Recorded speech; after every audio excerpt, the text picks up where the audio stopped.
శ్రావణ మాసము వరలక్ష్మి వ్రతము ప్రతి మహిళ కూడా చేసుకుంటారు. ప్రతి మహిళ కూడా ఖచ్చితంగా శ్రావణ మాసం వరలక్ష్మి వ్రతం చేసుకుంటారు. ఈ సోషల్ మీడియా ప్రభావం వలన విగ్రహం పెట్టుకొని చేయాలంట, అమ్మవారికి జడకుచ్చిళ్ళు వేయాలంట, చీర కట్టాలంట, ఇట్లా బాగా ఇన్ఫ్లుయెన్స్ అయిపోతున్నారు. సింపుల్గా వరలక్ష్మి వ్రతం చేసుకునే విధానం చెప్తున్నాను, వినండి, తెలుసుకోండి. చక్కగా అమ్మవారి పటం పెట్టుకోండి.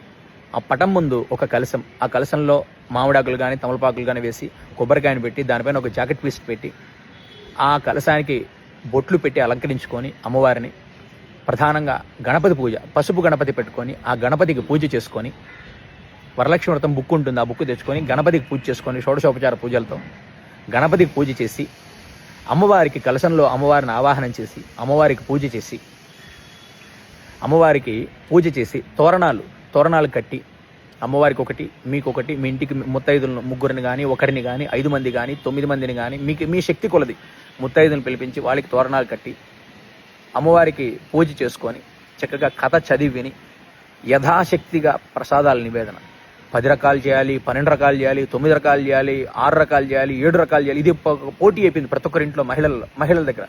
నేను 7 రకాలు చేశా, నువ్వు 10 రకాలు చేయలేదా, నువ్వు 11 రకాలు చేయలేదా, ఈ టైంలో పోటీ ఎక్కువైపోయింది. అది వదిలేయండి. భక్తి శ్రద్ధ ఇంపార్టెంట్.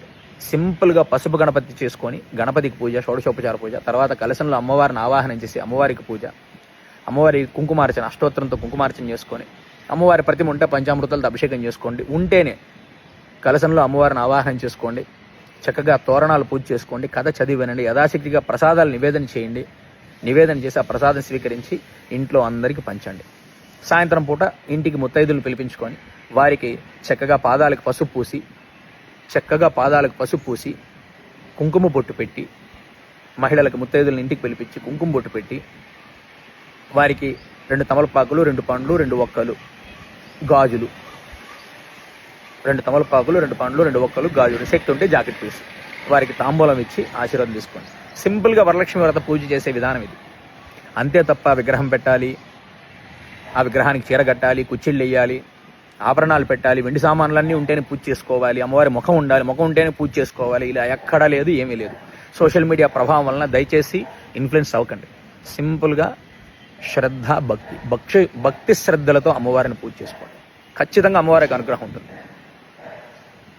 భక్తి శ్రద్ధలతో సింపుల్గా అలా పూజ చేసుకోండి చాలు. ప్రసాదాలు కూడా ఇన్ని చేయాలి, అన్ని చేయాలని లేదు. యథాశక్తిగా వడపప్పు పానకం పెట్టి సింపుల్ బెల్లం పొంగల్ చేసి పెట్టినా కూడా చాలు. అది కూడా శక్తి లేదా 2 పండ్లు, మీ శక్తి కొలది. ప్రతి ఒక్కరూ చేసుకోవడానికి సింపుల్గా పూజ, అది ప్రతి ఒక్కరికి తెలియజేయండి.